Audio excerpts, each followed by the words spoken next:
qetësinë, por nuk mjafton, zoti Bardhi duhet të largoheni nga salla. Zoti Bardhi, duke u fshehur mbrapa paprekshmërisë së deputetit, ju po merrni peng Kuvendin e Shqipërisë dhe po prishni një seancë të rëndësishme. Bllokuat komisionerin, po bllokoni vazhdimin e punimeve, po i hiqni të drejtën të gjithë deputetëve, të cilët personalisht më kanë kontaktuar gjithë këto ditë dhe ju e dini mirë dhe kanë kërkuar të ushtrojnë të drejtën e tyre të fjalës në kuvend, po e merrni peng seancën dhe po e bllokoni. Kështu që për herë të fundit po ju bëj thirrjen edhe kërkesën të bazuar në rregullore, nuk më kompleksoni dot me këto gjëra. Largohuni nga salla se ju nuk keni asgjë më shumë se sa secili prej nesh, një deputet i Kuvendit të Shqipërisë. Largohuni nga salla. Largohuni nga salla.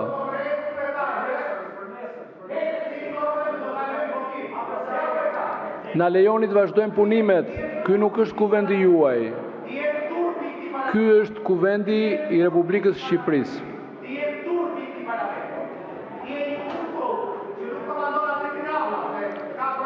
Zoti Balla keni kërkuar fjalën, urdhroni. Zoti kryetari i kuvendit, bazuar në nenin 49 të rregullores kuvendit, në emër të grupit parlamentar të Partisë Socialiste, propozoj ndërprerjen e diskutimeve dhe kalimin në votim me njëherë.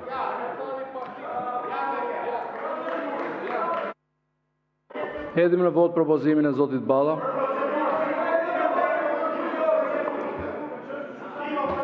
Atëherë, mbas votimit, i numëruat.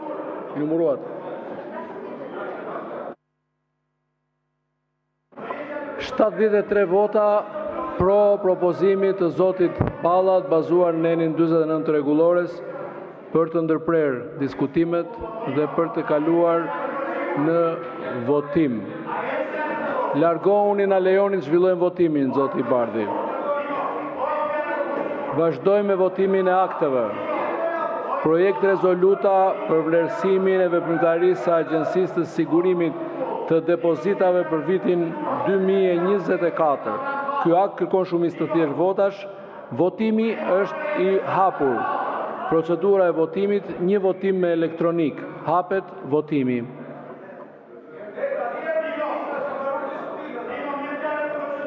Votoni prezencën. Votoni prezencën.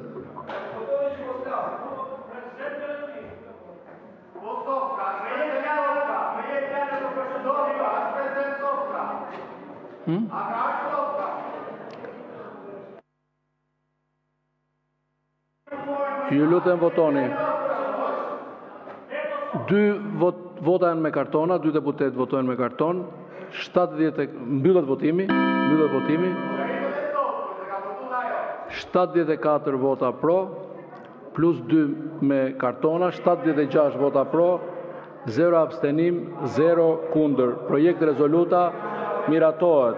Kalojmë në pikën 2 të rendit ditës, projekt rezoluta për vlerësimin e veprimtarisë së Institutit Studimeve për krimet dhe pasojat e komunizmit në Shqipëri për vitin 2024. Ky akt kërkon shumicë të thjeshtë votash. Votimi është i hapur, procedura e votimit.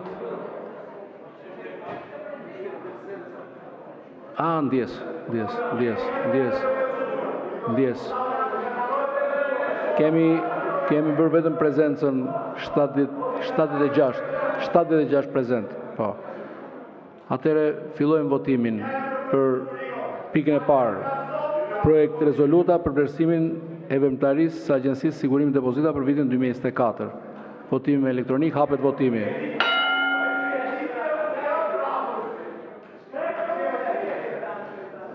Ju lutem votoni.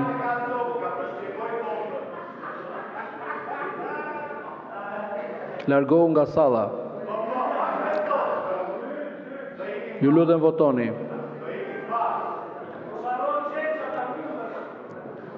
Mbyllet votimi. 71 vota pro me elektronik dhe 2 me karton, 73 vota pro, 0 abstenime, 2 kundër. Projekt rezoluta miratohet. Kalojmë në pikën 2. Projekt rezoluta për vlerësimin e veprimtarisë së Institutit të Studimeve për krimet dhe pasojat e komunizmit në Shqipëri për vitin 2024. Ky akt kërkon shumicë të thjeshtë votash. Votimi është i hapur. Procedura e votimit, një votim me elektronik. Hapet votimi. Fillimisht prezenca. Prezencën e edhe prapë. Prezencën e edhe prapë apo jo? Po. Kalojmë procesin e votimit. Hapet votimi. Votoni.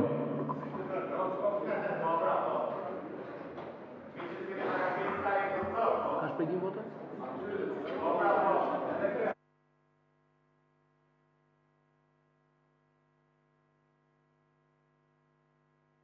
Mbyllet votimi.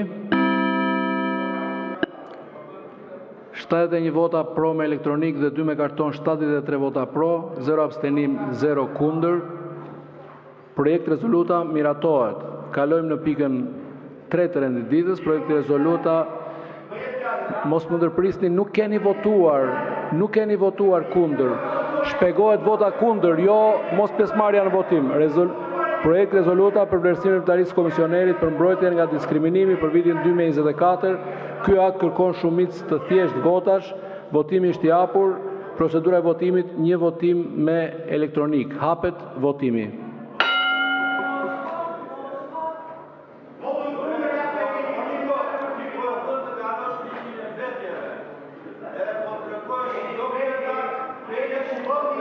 Ju lutem votoni. Votoni me elektronik.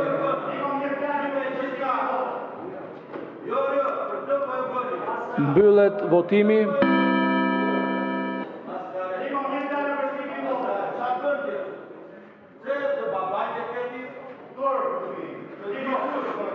Atëherë 71 vota pro me elektronik edhe 2 me karton, 73 vota pro, 0 abstenim dhe 1 vot kundër. Projekt rezoluta miratohet. Kalojmë në pikën 4, projekt ligji për menaxhimin e integruar të mbetjeve. Ky akt kërkon shumicë të thjeshtë votash. Votimi është i hapur. Procedura e votimit, 2 votime me elektronik. Hapet votimi në parim me elektronik. Hapet votimi në parim me elektronik.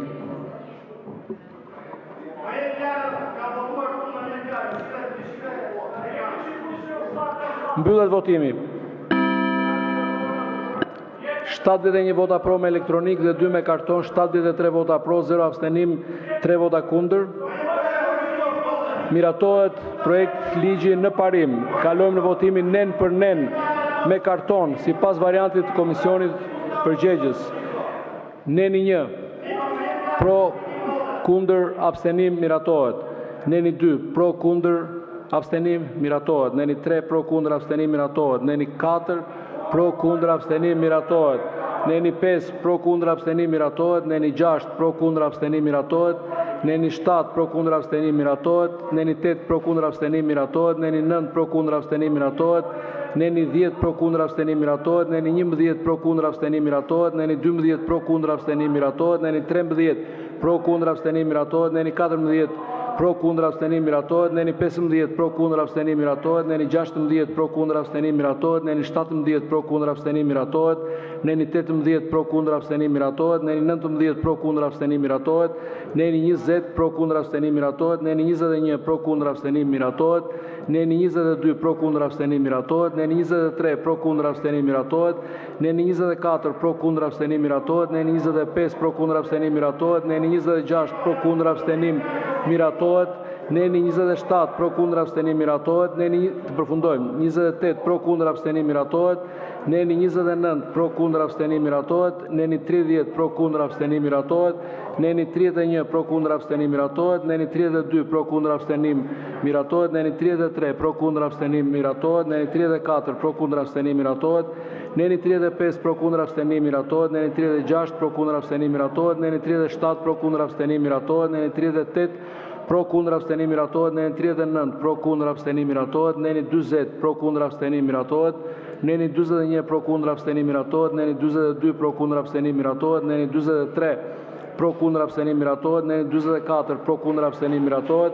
Neni 45 pro kundër abstenim miratohet. Neni 46 pro kundër abstenim miratohet.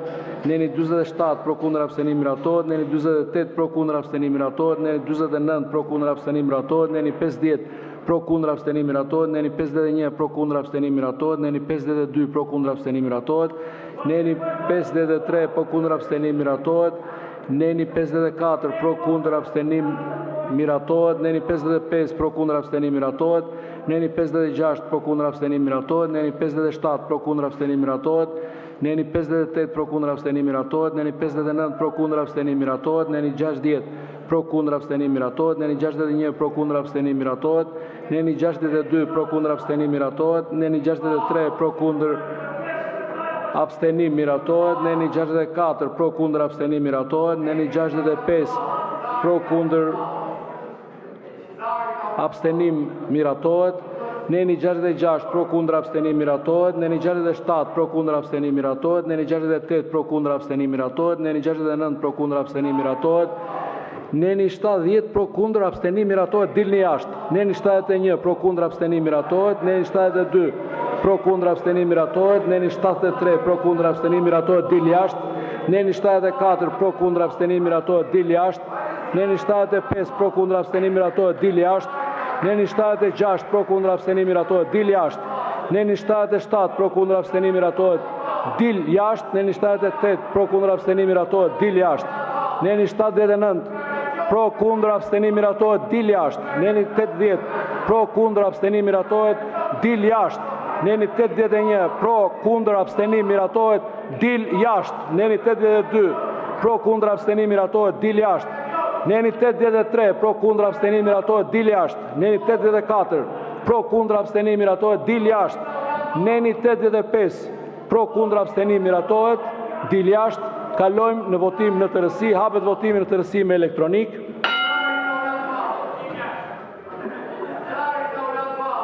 Ju lutem votoni.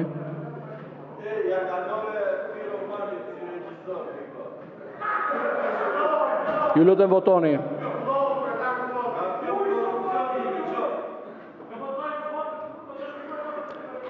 Mbyllet votimi me elektronik. 71 vota pro me elektronik, 2 vota me karton, 73 vota pro në tërësi, në total, abstenimi 0, kundër 9,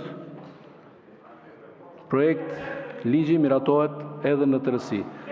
Kemi projekt vendimin për ngritjen e komisionit posaçëm parlamentar për shqyrtimin dhe për zgjedhjen e kandidaturave të komisionit rregullator të komisionit qendror të zgjedhjeve. Po lexoj projekt vendimi në mbështetje të nenit 78.1 të kushtetutës, nenit 55 të rregullores së kuvendit dhe nenit 17.3 ligjit numër 10.019, datë 29.12.2008, Kodin Zgjedhor i Republikës së Shqipërisë i ndryshuar me propozimet e grupeve parlamentare, Kuvendi i Republikës së Shqipërisë vendosi ngritjen e komisionit posaçëm parlamentar për shqyrtimin dhe për zgjedhjen e kandidaturave të komisionit rregullator të komisionit të zgjedhjeve me përfaqësim proporcional nga çdo grup parlamentar si më poshtë. Nga grupi parlamentar i shumicës parlamentare caktohen zoti Damian Gjiknuri kryetar, zonja Aurora Mara antar, zoti Ermal Paca antar. Nga grupet parlamentare të pakicës parlamentare caktohet zoti Erd Bylykbashi antar, zoti Ivi Kaso antar. Ky vendim hyn në fuqi më njëherë. Zoti Balla, keni arritur dakordsinë për Për reformën zgjedhore? Po. Sepse në konferencën e kryetarëve është vendosur miratimin Rregullatori jemi dakord. Po për këtë kanë arritur. Okej, pra keni rënë dakord siç ram dakord në konferencën e kryetarëve. Atëherë ky akt kërkon shumicë të thjeshtë votash, votimi është i hapur, procedura e votimit, një votim elektronik, hapet votimi.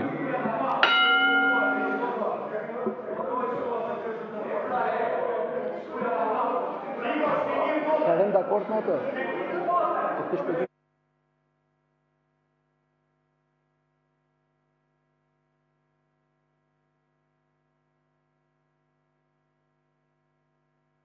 Mbyllet votimi. 71 vota pro në elektronik, 2 me karton, 73 vota pro, 0 abstenim, 1 kundër. Projekt vendimi miratohet. Te pika 5, projekt vendimi për ngritjen e nën komisioneve pranë Komisionit për Bujqësinë, Ushqimin dhe Zhvillimin Rural. Po lexoj projekt vendimin në mbështetje të nenit 78 kushtetutës, neneve 19.2 dhe nenit 55 rregullores së Kuvendit me propozim të Konferencës Kryetarëve, Kuvendi i Republikës së Shqipërisë vendos 1. Ngritjen e 3 nën komisioneve pranë Komisionit për Bujqësinë, Ushqimin dhe Zhvillimin Rural, në Komisioni për mbështetjen financiare të bujqësisë, në Komisioni për ushqimin, në Komisioni për infrastrukturën dhe zhvillimin rural. Pika 2, fusha e përgjegjësisë, kryesia dhe antarësia e nën komisioneve do të caktohet me vendim kuvendi. Pika 3, ky vendim hyn në fuqi menjëherë. Ky akt kërkon shumicë të thjeshtë votash, votimi është i hapur, procedura e votimit, një votim me elektronik, hapet votimi.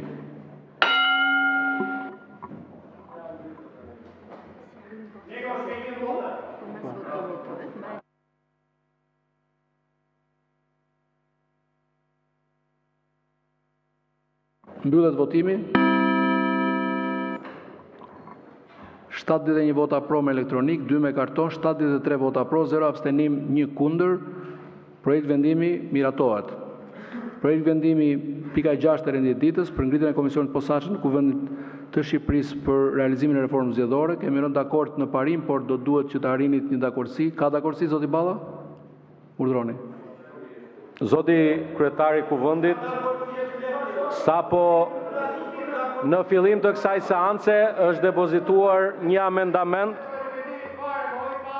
edhe me qenë se kemi këtë situatë të vështirë dhe deputeti që ka propozuar amendamentin nuk e propozon dot se është i dënuar, ta shtym për seancën pasardhëse në frymën e mirë që reformën zgjedhore ta miratojmë gjithë së bashku me gatishmërinë që kemi dhënë dje që do pranojmë propozimet që vijnë nga Partia Demokratike dhe grupet e tjera parlamentare. Kështu që kjo pikë e rendit ditës të shtyhet për votim në seancën parasardhëse. Po, për ta sqaruar dikë që bën vetëm zhurmë, në fillim të seancës ka pasur një kërkesë për përfshirje rendit ditës, po ju se keni menjen, kur të keni menjen mësim, faleminderit shumë kryetar. Hedhim në votim propozimin e zotit Balla për ta shtyrë këtë pikë në seancën e radhës. Kush është dakord për heqjen nga rendi ditës dhe shtyrjen në seancën tjetër pasi të arritur dakordësia, natyrisht. Numëroni votat. 73 vota pro, atëherë shtyhet për herën tjetër. Projekt vendimi për ngritjen e komisionit posaçëm pra të Kuvendit shtyhet për reformën zgjedhore territoriale administrative, shtyhet për herën tjetër. Po projekt vendimet, to amendamentet.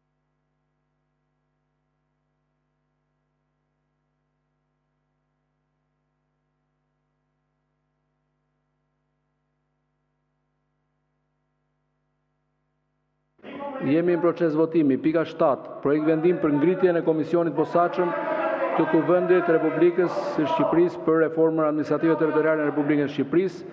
Po lexoj projekt vendimin në mbështetje të neneve 77.1 dhe 78.1 të kushtetutës dhe të neneve 24 dhe 55.1 dhe rregullores së Kuvendit me propozimin e një grupi deputetësh. Kuvendi i Republikës së Shqipërisë vendosi 1. Ngritjen e komisionit posaçëm parlamentar për reformën administrative territoriale në Republikën e Shqipërisë.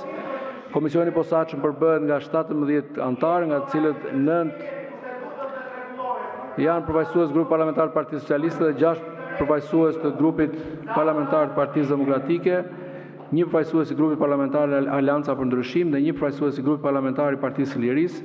Emrat e antarëve të tij do të përcaktohen me vendim të Kuvendit. Ky vendim hyn në fuqi menjëherë. Për këtë projekt vendimi janë paraqitur nga kryetari i grupit parlamentar të Partisë Demokratike amendamentet me numër 2949 protokolli data 16/10/2025 për ndryshimin e pikës 3, 10 dhe 11. Hedhim në votim së bashku me amendamentet projekt vendimin. Ky akt kërkon shumicë të thjeshtë votash, votimi është i hapur. Procedura e votimit, votim me karton. Po, zoti Balla. Jemi të gatshëm të miratojmë të gjitha propozimet që kanë ardhur nga grupi parlamentar i Partisë Demokratike, sa i përket paritetit në antar, të drejtës së vetos së bashkëkryetarit dhe ndarjen si më poshtë. 16 antar, 8 antar grupi Partisë Socialiste, 6 përfaqësues grupi parlamentar i Partisë Demokratike, 1 përfaqësues grupi parlamentar Aleanca për Ndryshim dhe 1 përfaqësues i grupi parlamentar Partisë Lirisë, sipas amendamenteve propozuara nga grupi parlamentar i Partisë Demokratike. Do i votojmë? Po pse ke silti amendamenti kur s'është rendite? Ku më i ke depozituar sot fillim seancës? Megjithatë, zoti kryetar, se këta e kanë humbur, propozoj ta shtym për datë 30. Faleminderit. Atëherë për të informuar të gjithë deputetët. Zoti Balliu, ju lutem.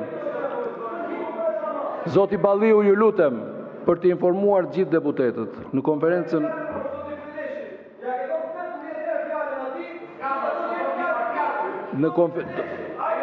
të dëgjoni, në konferencën e kryetarëve është vendosur që nëse do të ketë dakordsi ndërmjet dy grupeve parlamentare, do të futet në seancën e ditës së sotme. Pra është vendim i konferencës së kryetarëve për të shqyrtuar sot. Shumë mirë që kanë rënë dakord edhe me amendamentin e grupit parlamentar të Partisë Demokratike. Megjithatë, përderisa ka një propozim për të tërhequr nga rendi i ditës, e hedhim në votim propozimin për shtyrjen edhe të kësaj pike.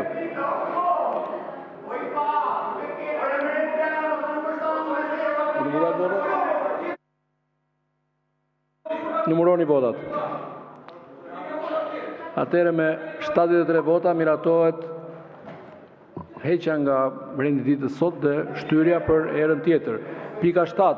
Kërkesë për mocion me debat të finalizuar me rezolut në lidhje me njohjen e genocidit serb në Kosovë. Ky akt kërkon shumicë të thjeshtë votash. Votimi është i hapur. Procedura e votimit, një votim elektronik. Hapet votimi.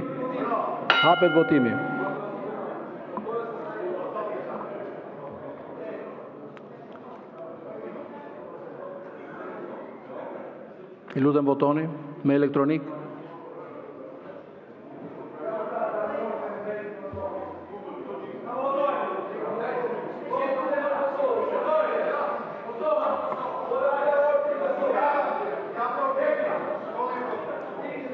Ju lutem votoni.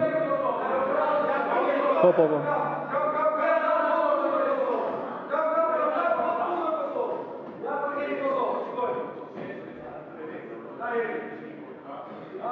Mbyllet votimi.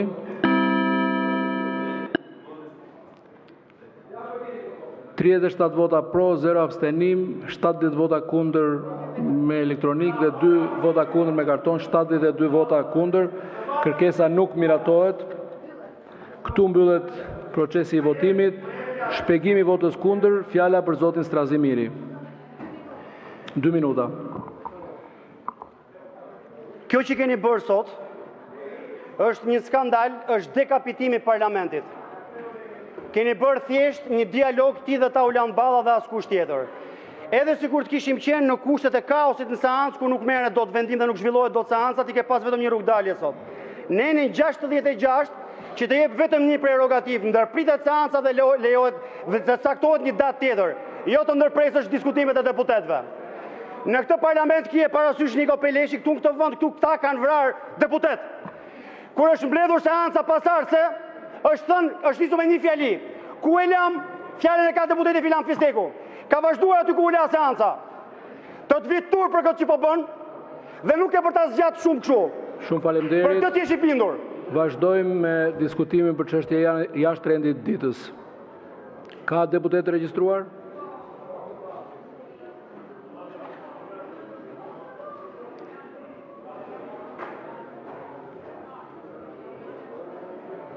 Lista e deputetëve të regjistruar? Sa e regjistruar?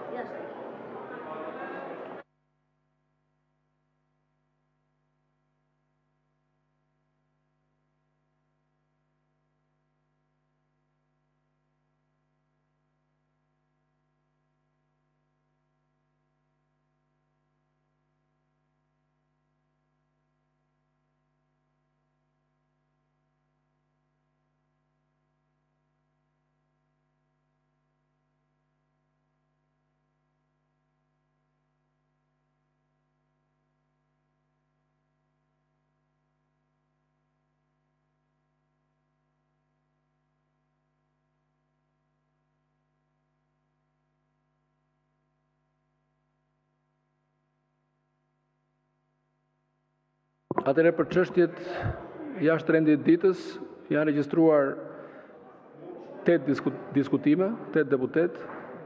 Zoti Klevis Balliu, 5 minuta, nga gjithë deputet nga 5 minuta. I pari është Klevis Balliu. Zoti Balliu, fjala për ju.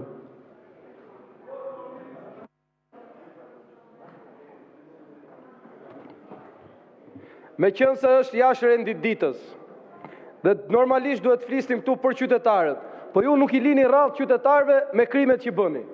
Keni që kur ka filluar kjo seancë, kam qenë deputet më parë këtu në këtë seancë, në këtë parlament, dhe nuk ka qenë në këtë mënyrë që ti të marrësh për mision pengimin e çdo deputeti. Merret fjala për procedurë, e ndaloni se ke për procedurë. Nuk jepni fjalën për replik, nuk jepni fjalën për diskutim, dhe vetmja gjë që bëni është mbyllim seancën dhe të largohemi. Siç u largua këtu I gjithë grupi parlamentar I Partisë Socialiste. Nuk e kuptoj çfarë është ky rrull për mos lënë diskutimet në parlament dhe debatin. Është anormale ajo që bëni ju me deputetët e Partisë Demokratike dhe të opozitës. Keni qekur keni hyrë në atë karrike zoti Peleshi, që nuk keni bërë asgjë tjetër përveç se I keni mohuar drejtën e fjalës opozitës.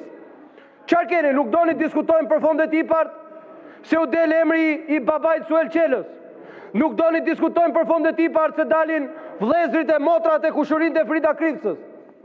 Nuk doni të diskutojmë për projekt ligjin e mbetjeve që ju zotrinj harxuat 400 milion euro të qytetarëve shqiptar, I futët në xhep Can Surrel, e ca te Veliaj, e ca te Zoto e kompani, dhe tani vini këtu thoni do bëjmë një ligj tjetër për të vjedhur 400 milion euro tjera. Prandaj nuk I jepni fjalën deputetëve të opozitës. Ju kërkoi kryetari I grupit për procedurë, nuk u dha fjala. Kemi kërkuar zotri dhe po të kërkoj prap, ja ku je, e ke librin aty, na trego pak ku është në rregulloren e parlamentit që duhen dorëzuar pyetjet me shkrim. S'janë me asnjë vend. Ne kemi të drejtën tonë t'i bëjmë pyetje raportuesve të institucioneve presupozohet pavarura. Që ju që nga momenti dhe forma se si I trajtoni këtu, që thoni pyetjet ja kemi shkruar ne, edhe tani përgjigju vetëm këtyre dhe jo deputetëve. Që është gjithë ky vrull për të mbyllur parlamentin? Pse duhet keni ju si kryetari këtij parlamenti misionin që mos ketë debat, ndërkohë parlamenti është pikërisht për të bërë debat. Përmendet Aruba, mbyllni seancën. Përmendet Olsi Rama, mbyllni seancën. Përmendet Tigri 1, Tigri 3, mbyllni seancën. Nuk keni bërë asgjë tjetër që kur ka filluar ky parlament, vetëm keni mbyllur seancat parlamentare. Duhet t'ia jepni të drejtat të cilat I jep kushtetuta këtij parlamenti dhe deputetëve të opozitës, ju keni për detyrë të na I garantoni dhe jo të bëheni një zar I Taulant Ballës. Dhe jo t'i jepni çdo urdhër që jep Taulanti duhet ta. Faleminderit, uluni për këtë gjuhë që po përdorni, nuk ka kuptim të vazhdoni të flisim çështje të tjera jashtë rendit ditës, nëse çështje jashtë rendit ditës është fyerja, kjo nuk pranohet, jo nga unë, po nga rregulloria. Po ta lejonte rregulloria, unë do ta dëgjoja pa problem. Zoti Ardit Bido nuk është prezent, supozohet që është tërhequr nga fjala. Zonja Greta Bardeli.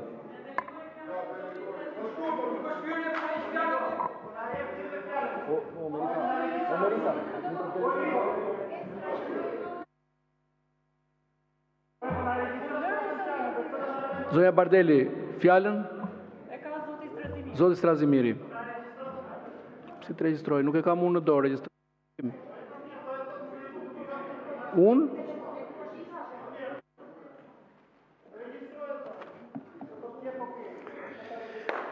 Të nderuar qytetar, ajo që ndodhi sot për herë të tretë, të katërt në Kuvendin e Shqipërisë, duhet ta keni të qartë që është shkelja më flagrante baraz me një grusht shteti që bën kryetari I Kuvendit në bashkëpunim me kryetarin e grupit parlamentar të Partisë në pushtet. Nuk e ka kompetencën të heqë fjalimet e deputetëve, nuk e ka, thjesht nuk e ka. E vetmja gjë, me gjithë situatën që I krijoi, që nuk pati kaos, këtu është një qetësi e madhe, ju e pat, e vetmja kompetencë do të kishte edhe në qoftë se këtu do të kishte kaos. do të ishte nene 66 i rregullores që është i detyrueshëm për zbatim për të. Ashtu sikur se kemi të gjithë ligje dhe rregulla që i kemi të detyrueshme për zbatim, ky i falet vetëm kësaj për këtë punë është atje aq lart. Nene 66 i rregullores kuvendi thot pezullimi dhe mbyllja e seancës plenare. Nëse në sallën e seancës plenare çonohet seriozisht rendi i punimeve, mbyllet seanca. Në rast të mbylljes të seancës plenare pika 3.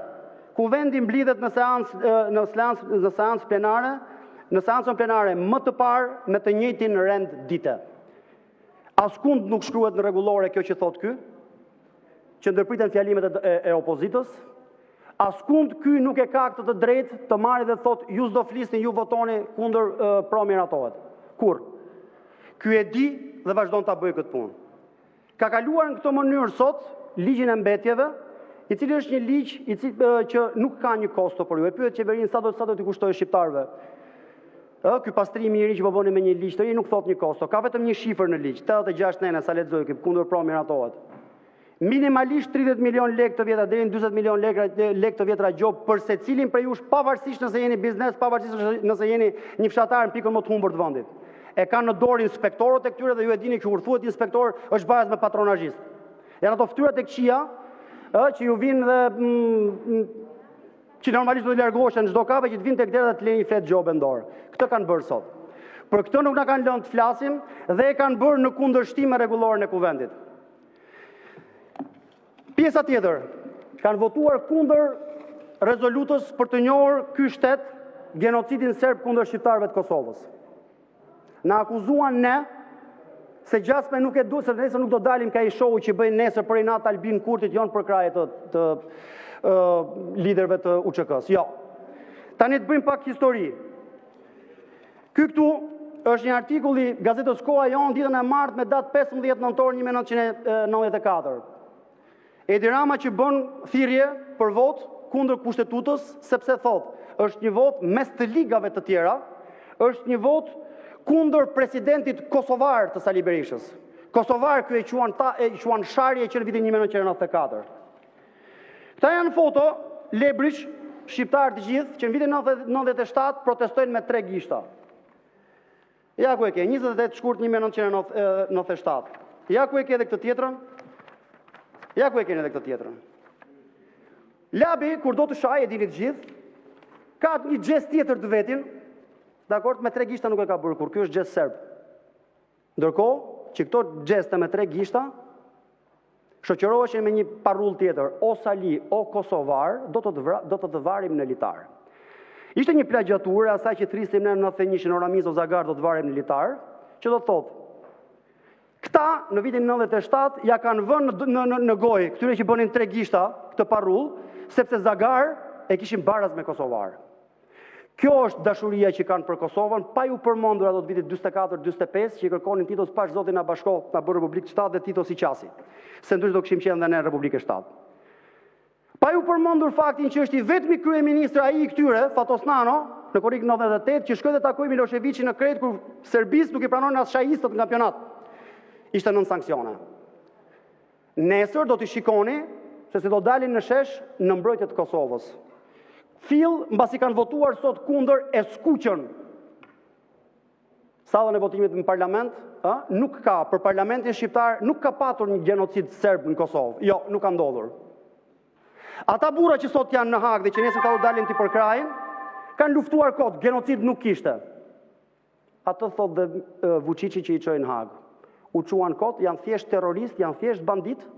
S'kishte asnjë gjë në Kosovë, genocid nuk pati, këta ishin kot, ishin një grup banditësh. Këtë e kanë dhënë sot, këtë i kanë dhënë sot Vučićit. Niko Peleshi mbaje mend. Mendoja se nuk do të kishte një kryetar parlamenti më horr se Skënder Gjinushi në 97-ën. Ja ke kaluar dhe do të përgjigjesh. Faleminderit.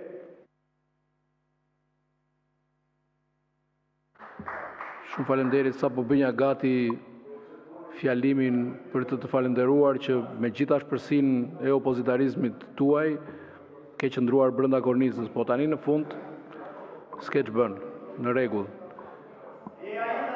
Unë shumë faleminderit. Unë në jetën time, që ta dish, me qenë se jemi jashtë çështjeve të rendit ditës, më dëgjova.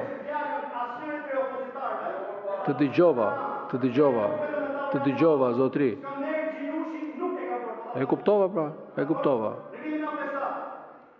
Faleminderit për referencën. Mbarove.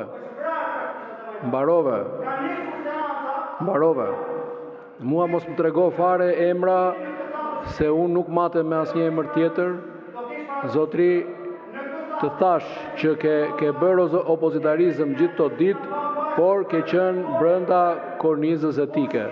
Tani në fund, përdore një fjalë që nuk të ka jetë. Tani, sa do të jetë, sa do e ashpër edhe e ullët të jetë juaj, unë në këtë mosh nuk kam ndërmend të dal nga kodi im i etikës, dhe kodi im i etikës është ky, që ta dish. Një minutë, po flas për gjë tjetër. Unë kam 20 vjet në politikë. Në gjithë jetën time nuk kam ofenduar, fyer, sulmuar asnjë njeri, as familjarët e tij, as nuk kam përdorur epitete, asnjëherë. Edhe kur kemi qenë në opozit, edhe në pozit, edhe duke qenë drejtues politik, e po ta them që kam bërë 13 fushata dhe kam fituar 13 me këtë mënyrë. Kështu që ju lutem mos e kërkoni tek unë problemin, po gjeje aty afër në 2 metra katror. Aty e ke problemin, nuk e ke problemin te unë. Nuk ta kam hequr unë sot fjalën. As kush s'ka patur interes sot të prish seancën. Seancën e ka prishur Gazment Bardhi. Dakor? Atëre fjalën e kam Mariana Koçeku, 5 minuta. Zonja Koçeku, ndodheni këtu? Jo? Po, urdhroni. 5 minuta.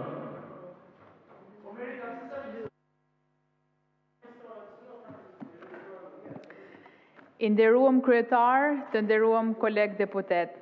Kam dëshirë me nis këtë paraqitjen teme të parë në këtë kuvend me një histori të vogël e të vërtet, ashtu siç janë tana historitë që ma vonë bëhen të mëdha.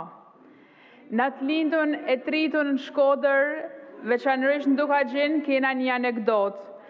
I thoni një herë një burri, zot shtëpie babë të fëmish. Çaj ke thanë mëre burr këtyne fëmijëve që kanë dalë kaq të mirë? E ai buzëqeshte e xhexhej, asgja. Si more, asgja. Ai përsëri heshte. Asgja pra vazhdonte ai. Dhe me të vërtetë ai nuk I kishte thënë asgja sepse kishte mjaftu për me vepru. Dhe ai kishte veprue. Kaq ke gjithë historia. Veprosh do me thanë t'jesh shembulli më I mirë, në mënyrë të natyrshme, pa poza e pa sforcime. Unë jam këtë kuvend të nderuar për me u mundu e me realizu me vete dhe jo vetëm atë motën e famshme evropiane dhe perëndimore që thot, mendo globalisht e vepro lokalisht. Kësaj jam e ndërgjeshme se sfida më e madhe se cilit prej nesh, është plotësimi dhe kurorëzimi I asaj kontrate të pashkrume që u artikulu me njëherë pas viteve 90, një dekadë para se të lindja on, e që ka të bëjë me integrimin e Shqipënisë në Bashkimin Evropian. Zona që unë përfatsoj, veçanërisht Dukagjini, ka shumë mungesa dhe nevoja, dhe për shkak të terrenit izolimit që ka, po dhe për shkak të harresës historike të tana sistemeve dhe qeverive që kanë pas ka shi kësaj zone dhe kësaj treve. Para 2 vitesh me mbështetjen e qeverisë dhe të bashkisë, u fillu rruga Dukagjinit, me shumë problematikave që ka has kjo rrugë, por që ka pas një impakt dhe një rritje të jashtëzakonshme të interesit të vetë komunitetit, që ka kallëzon se kjo zonë ka një të ardhme të jashtëzakonshme përpara. Në këtë moment punimesh që ne jena, jam e lumtun që mbështetja e kryeministrit nuk mungon ndaj kësaj zone dhe kësaj rruge, çka do e çoj këtë rrugë në një tjetër nivel, rrugën e Dukagjinit drejt asfaltimit dhe kushteve bashkohore me mbështetjen e qeverisë dhe të kryeministit Rama, duke I dhënë jetë 3 njësive administrative që mbulon kjo rrugë, Shal, Shosh dhe Polt. Po për me shku një hap matej dhe për me I dhanë Alpeve frymën që ato meritojnë, po me mbështetjen e kryeministit Rama së shpejti do të fillojmë rrugën Shal Tropoj, për me I dhanë Alpeve dhe për me i bashkua të bashkë dhe me ju dhanë vëmendjen që meritojnë, sepse asnjë zonë më mirë nuk mundet me zhvillu një turizëm identitar, të vërtet dhe tradicional si kjo zonë. Si përfaqësuese atyne zonave, ndjej detyrën morale dhe politike të them dy fjalë dhe për çështjen e thethit.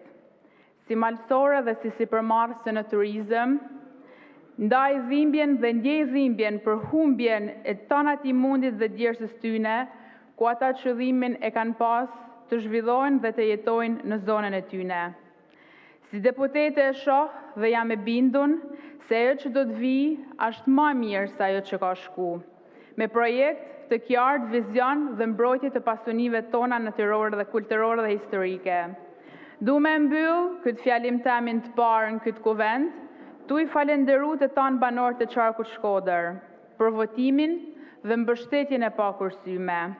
Ashtë nder dhe krenari për mu që të përfaqësoj Shkodrën, avangardën e mendimit qytetar, kulturës dhe historisë shqiptare. Faleminderit.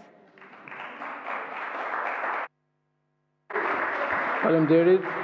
Fjalën e ka zoti Isuf Çela. Zoti Isuf Çela, 5 minuta. Zoti Isuf Çela, 5 minuta.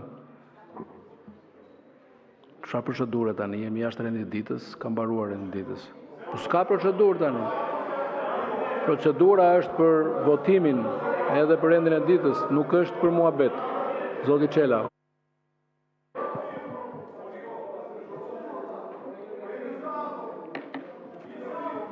O seancë, jepja për procedurë. Ndjes, zoti Çela. Zoti drejtues i seancës, zonja dhe zotërinj deputet, të nderuar qytetarë të Tropojës, Hasit dhe Kuksit. Si fillim, duhet ju them ju si drejtues zoti Peleshi, i këtij parlamenti, se ky sesion nisi në mënyrën më të turpshme të mundshme, pasi vijojnë disa seanca dhe më kryesorja në seancën e paraqitjes programit të 4 vjeçar të qeverisë, ju e ndërpret me urdhër dhe regji, duke mos lejuar debat të gjithë kolegëve deputet rreth programit tuaj qeverisës dhe për këtë do të mbeteni edhe mbaheni mend në historinë parlamentare ju si person, por edhe si majorancë që nuk lejuat opozitën të flasë e të ballafaqojë idetë me ato çfarë ju paraqitet shqiptarëve për 4 vitet e ardhshme. Ajo seancë do të mbahet në memorinë e shqiptarëve si seanca e turpit. Gjëra të tilla janë të denja për në Korenë e Veriut, Bielorusi, Venezuelë e tjerë, por kurrësi nuk duhet ndodhin në zemër të Evropës, e aq më tepër në një vend që ju i keni vendosur si objektiv antarësimin në Bashkimin Evropian brenda vitit 2030. Sot me këtë që u bë në parlament, ju doni në vazhdimsi të mos leni opozitën të flasi. E shohim që debati i opozitës, fjala e opozitës ju u erëson syt dhe në gjitha format po e drejtoni parlamentin në një mënyrë që jo të denjë për ju si deputet me eksperiencë dhe si njeri që vjen nga një qark i cili qarku i kulturës, dijes dhe përparimit. Sot u paraqit edhe në parlament miratimi i ligjit për mbetjet. Në një kohë kur qytetarët ende paguajnë miliona euro për incineratorët që nuk ekzistojnë. Qeveria sjell në këtë seancë plenare një tjetër ligj të ashtu quajtur të integruar për menaxhimin e mbetjeve. Një ligj që njësoj si incineratorët, një ndër skandalet më të mëdha korruptive të dekadës së fundit, synon që trajtimin e mbetjeve ta shohë si biznes, jo si interes publik. Një ligj që mban erë djegje. Ky draft që qeveria sjell sot për miratim parashikon ngritjen e strukturave të reja për menaxhimin e integruar të mbetjeve urbane, por pa ofruar asnjë transparencë të qartë mënyrën se si do të financohen, kush do t'i menaxhojë dhe cilat janë garancitë që historitë e incineratorëve nuk do të përsëriten. Përkundërzi, disa anënë në projekt ligj hapin hapësira për kontrata koncesionare, duke ringjallur modelin që shqiptarët e kanë paguar shtrejt me para publike dhe mungesë llogaridhënie. Sot qytetarët e Shqipërisë paguajnë taksa për incineratorën në Elbasan, Fier e Tiranë, që as nuk ekzistojnë, por faturat lëshohen çdo muaj e nga paratë e shqiptarëve, po çdo muaj ikin miliona euro në për vendet e ndryshme të botës, ndërkohë që mbetet janë shndruar në një nga problemet kryesore të vendit. Të gjithë vuajmë nga kazanët e mbuluar me mbeturina apo në rastin më të keq me mbetjet që digjen qiell të hapur e ndrit diellit. Askush nuk do t'ja di për pasojat, por vetëm për të paguar milionat e incineratorëve. Në Kukës dhe në Tropoj mbetjet digjen, ashtu si edhe në një pjesë të mirë të Shqipërisë. Vetëm pak ditë më parë banorët e fshatit Pobreg në Kukës dolën në protestë pasi qeveria kërkon të ngrejë një landfill aty. E njëjta qeveri që para 12 vitesh në pushtet nuk kanë përmbushur asnjë nga premtimet për riciklim, energji apo përmirësim të mjedisit. Milionat e eurove janë derdhur nga buxheti i shtetit, ndërkohë që mbetjet vazhdojnë të hidhen në lumen, në fusha të hapura apo të digjen në mënyrë primitive pranë zonave të banuara. Në vend që të merren përgjegjësi për këtë dështim, qeveria po e kthen premtimin në reformë të re. Ky ligj që na keni sjellë që e miratuat nuk zgjidh asgjë, përkundrazi, e institucionalizon problemin. Nuk parashikon investime serioze në ndarjen e mbetjeve në burim, në sistemimin e riciklimit apo në nxjerrjen e ekonomisë qarkulluese, siç kërkojnë standardet europiane. Ai është thjesht një tjetër ligj për menaxhimin e mbetjeve, e sheh si biznes në përqendruar në duart e qeverisë dhe klientëve të saj. Pas incineratorëve, një përsëritje e një mbashtrim që ende nuk ka marrë fund. Duhet ngrej një minutë, zoti kryetar, edhe një problem të banorëve andej. Shkatrimi ndërtimet disa banorëve në Valbon nuk është asgjë më shumë se një padrejtësi dhe hipokrizi shtetërore. Shkatrimi ndërtimeve të banorëve të Valbonës, të cilët janë ngritur me shumë mund, sakrifica dhe djerës, është një akt që nxjerr zbuluar dyftërsinë e shtetit sotëm, në vend që të ishte garant i ligjit dhe mbrojtës interesi qytetar, shteti për vite të tëra bëri të paditurin, lejon ndërtimet ngrishin pa asnjë kontroll dhe sot kur objektet janë kthyer në burim jetese për familjet e zonës, shfaqet me buldozer për t'i shkatruar. Pyetja që lind është e thjeshtë. Ku ishte shteti atëherë kur po ngrishin këto ndërtime? Ku ishin sa të njëshi dhe sa të dyshi? Apo vallë tolerancë e qëllimshme duke marrë para e rishvete në dorë e duke i lënë ata në mënyrë të heshtur që të investojnë paratë e tyre në këto ndërtime modeste që do t'ju shërben natyre për sigurimin e jetesës mesatare. Banorët e Valbonës nuk kanë ngritur vile luksoze për spekulim. Ata kanë ngritur shtëpi dhe bujtina për të ushqyer familjet e tyre dhe për të zhvilluar turizëm që qeveria vetë e shpalli si prioritet. Në vend që të përkrahen, të ndihmohen për legalizim apo të kompensohen nëse ka një projekt madhor publik, ata ndëshkohen me shkatërrim të pronës dhe shurje të shpresës. Kjo nuk është drejtësi, kjo është padrejtësi dhe hipokrizi shtetërore. Në një demokraci funksionale, shteti nuk bën rolin e shkatruesit pasiv, por merr përgjegjësi për mosveprimet e tij, ofron zgjidhjet dhe trajton me barazi qytetarët. Valbona nuk meriton buldozer, Valbona meriton zhvillim qëndrueshëm, drejtësi dhe për banorët dhe një shtet që tjetë realisht në shërbim të atyre qytetarëve. Faleminderit. Faleminderit zoti Çela. Fjala për zotin Bujar Leskaj. Nuk ndodhet në sallë. Sipas nenit 46.5, deputeti i cili kur jepet fjala nga drejtuesi i seancës nuk është në sallë, konsiderohet se ka hequr dorë nga diskutimi. Kalojmë te zoti Besart Xhaferi, 5 minuta, zoti Xhaferi. Zoti Xhaferi.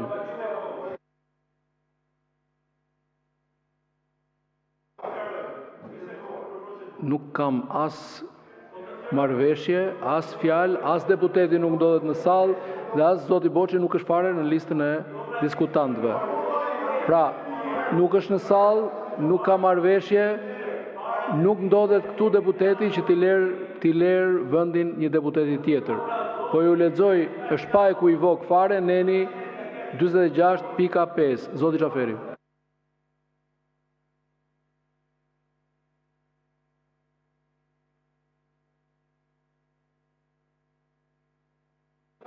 Zoti Xhaferi, do merrni fjalën? Do merrni fjalën? 20 ditë, ka qenë burri mirë, tash një shfaqje se dush. Ropsh. Po ti them se ti po vepron në formë tillë, jo unë, po ta kisha atë vend do ta bëja këto që po bën ti.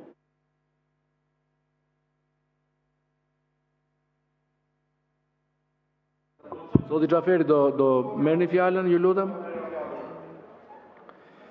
Të nderuar qytetar, pas edhe kësaj seance të paralizuar, ku duhet kishim diskutuar normalisht edhe pyetjet për domos ligjin e mbetjeve, të cilat i kemi debatuar në Komisionin e Ekonomisë, Financës dhe Punësimit. Një ligj që kaloi pa kuptim, është një ligj që juve ju prek mbi të gjitha me hijen dhe fantazmën e inceneratorit. Do doja sot kaloja në një temë tjetër, sipas pikës fundit rendit ditës që kryetari i Parlamentit më në fund për respekton për herë të parë, megjithëse seancat i ka paralizuar edhe më parë.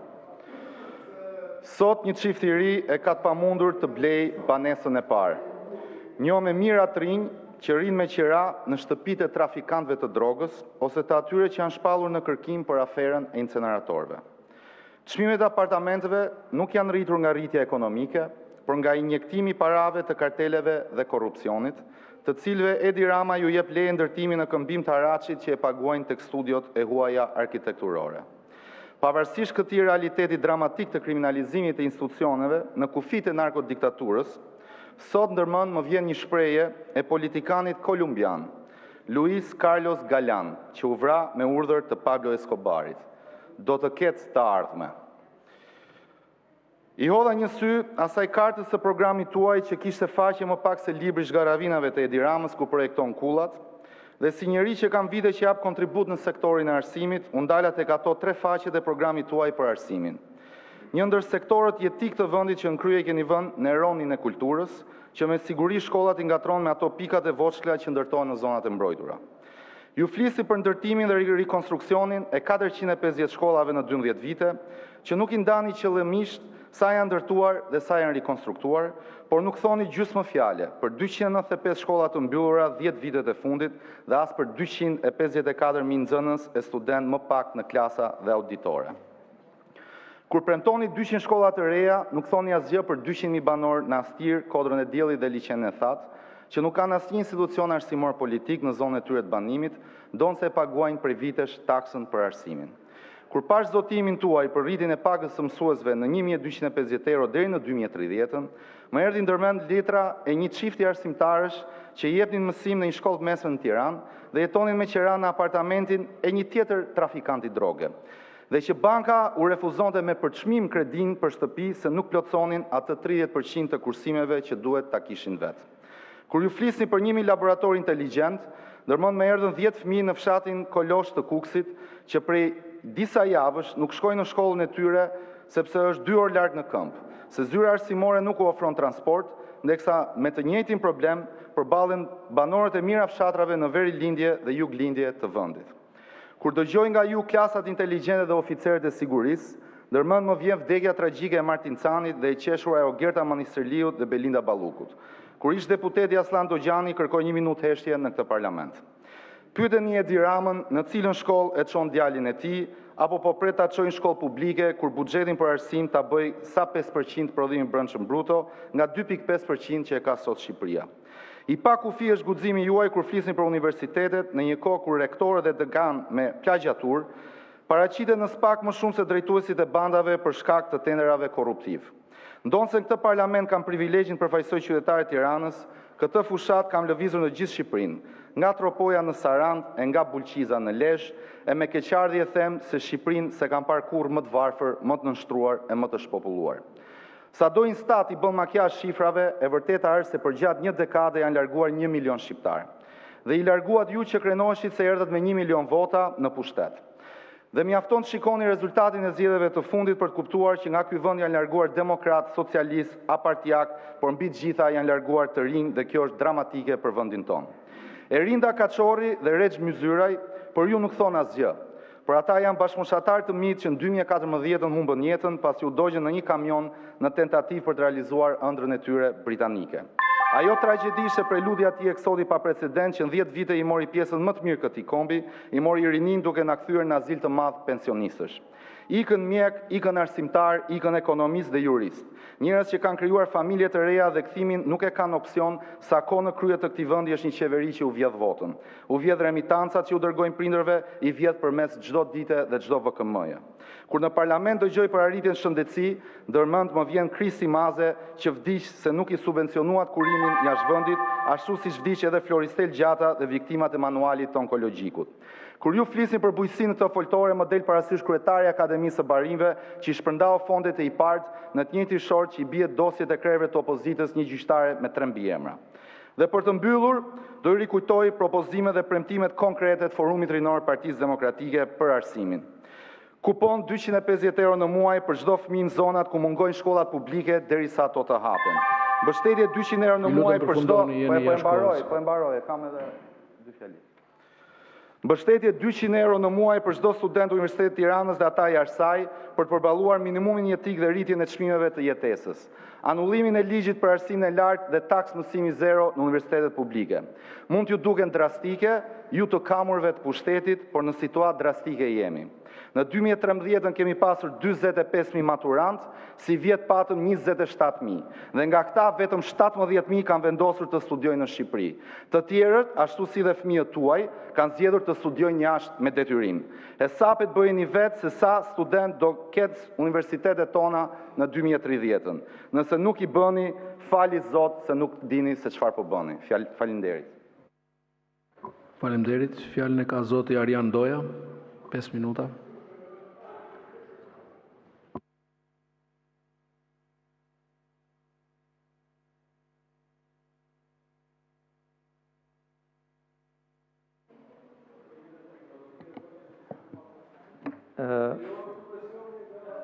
Të nderuar deputet, të nderuar teleshikues që na shikoni, votues të rregull, qytetar të Republikës Shqipërisë.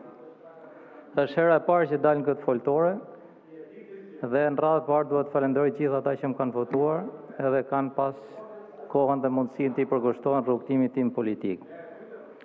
Së dyti, jam përpjek gjatë gjithë jetës time ta ndërtoj rrugtimin bazuar në punë, respekt, dinitet, sepse ai që nderon të tjerët do presë edhe të nderohet nga të tjerët. I falenderoj në mënyrë të veçantë 2, 4, 6 edhe kryetari i kuvendit që është antar i grupit parlamentar të Partisë Socialiste njëkohësisht, që janë pjesë e kësaj seance, po që bashkë me 11 tonë nuk plotësojnë quorumin e nevojshëm bazuar në enin 56 pikat 1, 2 dhe 3 të kuvendit që të zhvillohet kjo seancë, pasi kjo është në përputhje me rregulloren e kuvendit. Kërkesat që bëjnë deputetët e Partisë Demokratike bazuar në enin 49 të rregullores, e cila është akt që parashikohet në Kushtetutën e Republikës së Shqipërisë në enin 75, parashikojnë që çdo lloj kërkese që ka të bëjë me zbatimin e rregullores, qoftë dhe kjo që kërkojmë tani, që kam kërku pak më parë kur po e drejtonte dhe zonja Spahiu, ka të bëjë pikërisht me faktin që ky kuvend ka detyrimin që të zhvillojë seancat plenare në mënyrë sa më të rregullt, në përputhje me Kushtetutën dhe me aktin e vet normativ që është rregullore. Nga fillimi i seancës së parë deri më sot në këtë legjislaturë, unë kam parë një varg shkeljesh dhe parregullsisht të cilat nuk më duken normale. Unë e kam dhënë mendimin tim edhe në Këshillin e Legjislacionit, këshilli i përhershëm pjesë e cilit jam, me qëllimin e mirë që në kuvend të kthehet normaliteti ku njerëzit të kuvendojnë, ku njerëzit të flasin. Në enin 73 i Kushtetutës parashikon mundësinë që ne të flasim pa kufizim dhe mos të mbajmë përgjegjësi për ato fjalë që ne themi, përveç rastit shpifjes që është kuadri në nivelin një vepër penale.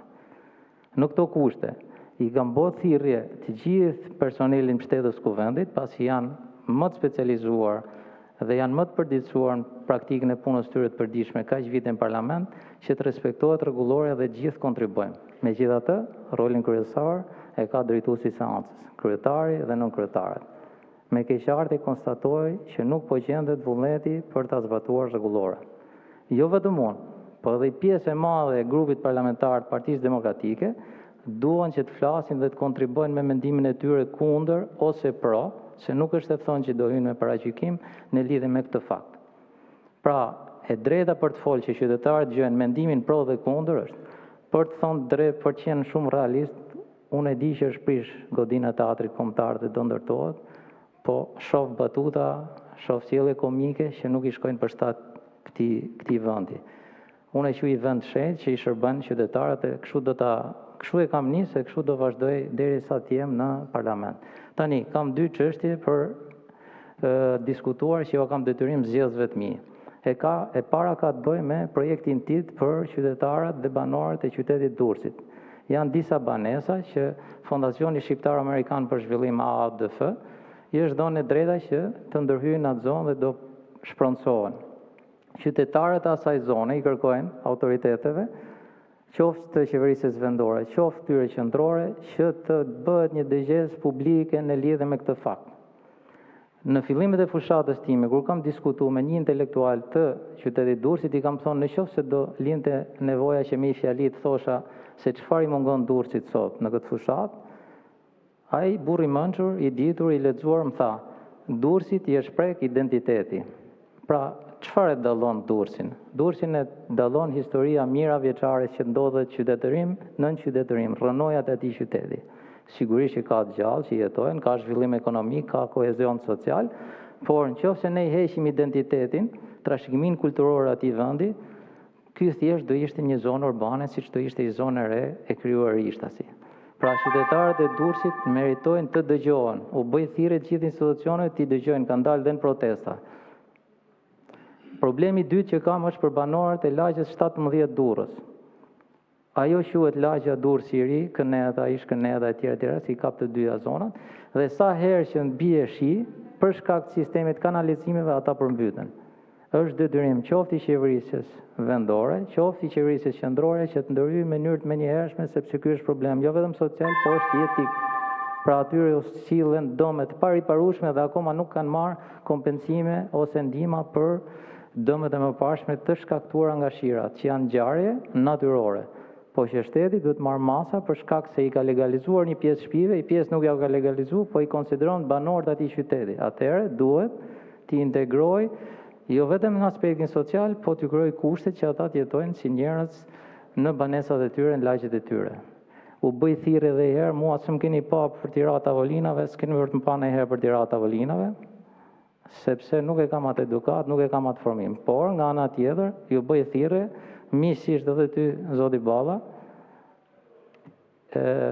mos në etiketo gjithë grupin parlamentar se nuk është e sjellshme. I pjesë e grupit parlamentar Partisë Demokratike, që është pjesa më e madhe, duan që të zhvillohet seanca parlamentare dhe duan që të flasin. Dhe fjalën ju apo syresh nuk na takon.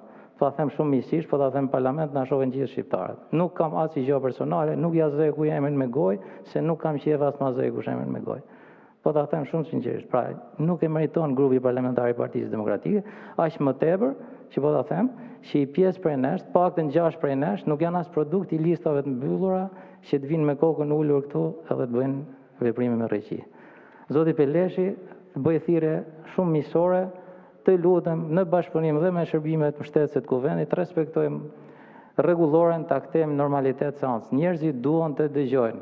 Do me thonë, ligji për mbetjet ka një dispozit, sinqerisht të them, kush është jurist, ka një dispozit që për nga masa e dënimit, në eni 77, te i kalon rrezikshmërinë shoqërore që ka kodi penal. Është problem juridik, nuk mund të kalohet vetëm votim. Pra, që do të thotë, qofse kodi penal në enin 34 ti parashikon masën e dënimit me gjobë, dhe kjo në bazë të normave që janë vendosur në këtë ligj, kalon atë që është për krim, do të thotë që një kontravajtje administrative po japim rrezikshmëri shoqërore më të madhe se një krim. Janë ca probleme që mund të riparohen fare thjesht. Ne vetëm në komisione po bëjmë jetë parlamentare. Po diskutojmë, s'po prishim rendin, s'po prishim qetësinë, pse duhet të vazhdoj kështu? Ju faleminderit për kohën. Faleminderit. Shumë faleminderit. E vlerësoj shumë fjalën tuaj dhe unë besoj të fjala opozitare e fortë, por pa fyeri dhe realisht, me qenë se jemi dhe në mbyllje të ditës, jo vetëm unë, po kushdo të qoftë këtu, drejtues i seancës, kryetari i kuvendit nuk mund ta ketë asnjëherë për kënaqësi që të ndërpres fjalën e një deputeti.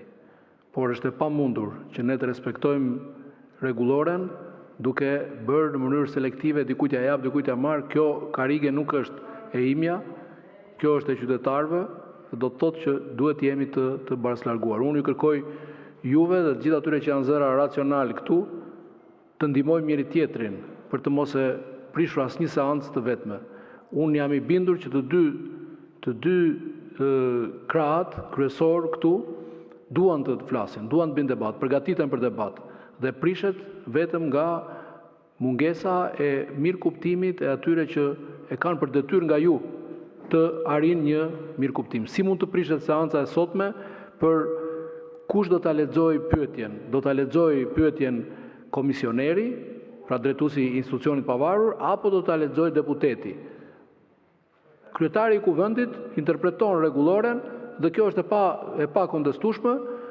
Rregulloria aq më tepër as nuk thot fare që duhet ta lexojë deputeti, thot thjesht që duhet të ketë pyetje dhe përgjigje. Kjo ndodhi dhe edhe nëse është gabim, edhe nëse është gabim, kjo vendimarrje respektohet, sepse kështu e thot neni 116 mos gabojmë rregullores. Interpretimin e bën kryetari i kuvendit. Po të prishësh seancën për kush do ta lexojë pyetjen, kjo është për të reflektuar të gjithë së bashku. Shumë faleminderit, këtu seanca mbyllet, natën e mirë të gjithëve.